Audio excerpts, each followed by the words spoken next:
বিধ্বংসী বন্যা শব্দটার সঙ্গে বোধহয় বঙ্গবাসী ওতপ্রোতভাবে জড়িয়ে গেছে। যোগাযোগ ব্যবস্থা থেকে বিভিন্ন ধরনের পরিষেবায় আধুনিকতার ছোঁয়া লাগলেও বন্যাপ্রবণ এলাকা যেন রয়ে গেছে সেই তিমিরেই। ঠিক যেমন লাভপুরের কুঁয়ে অববাহিকায় অবস্থিত একাধিক গ্রাম, এখানকার মানুষ বর্ষা হলেই এখনো বেরিয়ে পড়েন বড় বড় কড়াই নিয়ে। নিয়ম করে 2-3 বছরের ব্যবধানে বাঁধভাঙা আর কৃষিক্ষেত থেকে বসত বাড়ি সবকিছুই নিমেষের মধ্যে হারিয়ে ফেলাটা যেন ভবিতব্য হিসেবে ধরে নিয়েছেন সংশ্লিষ্ট এলাকার সাধারণ মানুষ। কিন্তু বারবার বাঁধ ভাঙা সত্ত্বেও উপযুক্ত কোনো ব্যবস্থা গ্রহণ নয় কেন? যদিও গত রবিবার ঠিবা অঞ্চলের বন্যা বিধ্বস্ত এলাকা পরিদর্শনে এসে এ বিষয়ে চিন্তা ভাবনা করার কথা জানালেন জেলা শাসক স্বয়ং। এদিকে বুধবার রাজ্যের দমকল মন্ত্রী সুজিত বসুও বললেন একই কথা। উল্লেখ্য, একরকম প্রতি বছরই লাগাতার বৃষ্টির সঙ্গে জলাধারের ছাড়া জল আসার ফলে ওই এলাকায় তীব্র চাপ সৃষ্টি হলে বাঁধ রক্ষা করতে শুরু হয় পাহারা। এ যেন মরণপণ লড়াই। তবুও যেন 1, 2 বা 3 বছর পর পর শেষমেশ কোনো না কোনো ছিদ্র দিয়ে কালীয় নাগ প্রবেশ করবেই।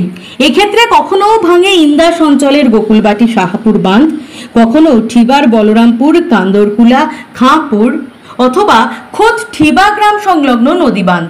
তবে একদিকের বাঁধ ভাঙলে অন্য দিকগুলো কার্যত নিরাপদ হয়ে যায়, কিন্তু যেদিকে ভাঙে সেদিকে প্রবাহিত হয় বিপুল জলরাশি, আর তার জলোচ্ছ্বাসে ধূলিসাৎ হয় জমিজমা ঘরবাড়ি। সব থেকে মারাত্মক ব্যাপার হলো ওই বছরে জমিতে আর আমন ধানের চাষ করা সম্ভব হয় না। তবে বাঁধ যেখানেই ভাঙুক না কেন, ঠিবা অঞ্চলের খাঁপুর, জয়চাঁদপুর, চতুর্ভুজপুর, হরিপুরের মতো হাফ ডজন গ্রাম জলমগ্ন হওয়াটা অবশ্যম্ভাবী। এই গ্রামগুলোর নদী দ্বীপ তুল্য ভৌগোলিক অবস্থানের জন্য এমনিতেই গ্রামবাসীরা জলবন্দী থাকে কয়েক মাস।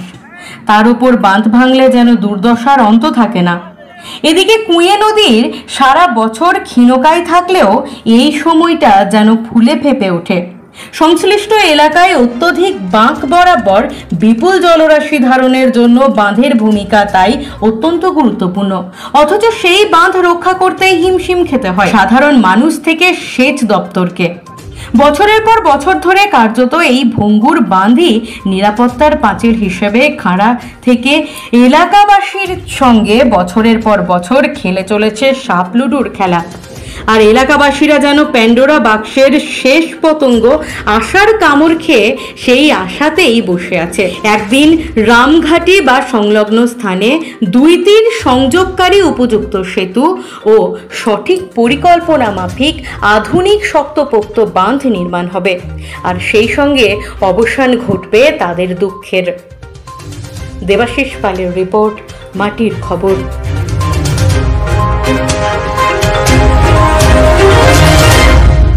পশু পাখির সুস্বাস্থ্যে সাহায্য করতে উত্তম এন্টারপ্রাইজ আপনার পাশে।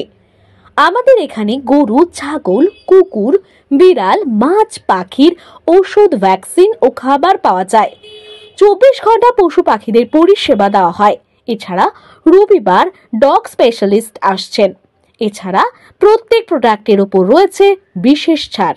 আমাদের ঠিকানা Kirnahar high school bus stop, Birbhum. যোগাযোগ নম্বর 9641602874।